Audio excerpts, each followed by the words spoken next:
വിശദമായ വാർത്തകളിലേക്ക്. യേശുക്രിസ്തുവിന്റെ അന്ത്യത്താഴത്തിന്റെ ഓർമ്മ പുതുക്കി ക്രൈസ്തവ വിശ്വാസികൾ ഇന്ന് പെസഹ ആചരിക്കുന്നു. പള്ളികളിൽ പ്രത്യേക പ്രാർത്ഥനകളും കാൽക്കഴുകൽ ശുശ്രൂഷകളും നടന്നു.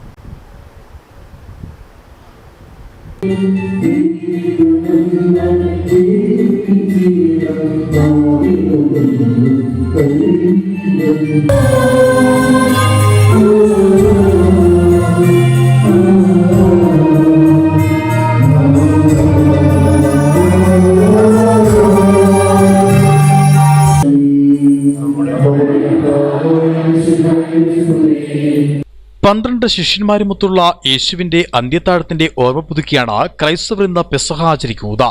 അന്ത്യത്താഴവേളയിൽ ശിഷ്യന്മാരുടെ പാദങ്ങൾ കഴുകി ക്രിസ്തു വിനയത്തിന്റെ മാതൃക ലോകത്തിന് കാട്ടിക്കൊടുത്തതിനെ അനുസ്മരിച്ചാണ് ദേവാലയങ്ങളിൽ കാൽക്കഴുകൽ ശുശ്രൂഷകൾ നടത്തുന്നത്. ദേവാലയങ്ങളിൽ പ്രത്യേക പ്രാർത്ഥനകളും കാൽക്കഴുകൽ ശുശ്രൂഷകളും നടത്തി. തെരഞ്ഞെടുക്കപ്പെടുന്ന 12 പേരുടെ കാലുകളാണ് വൈദികർ കഴുകുന്നത്.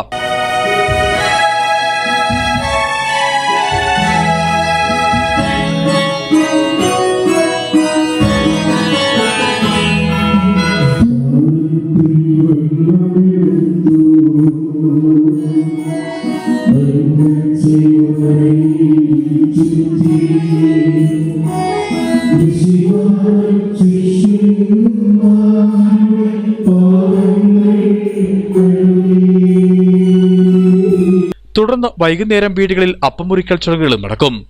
News desk, Idukki vision.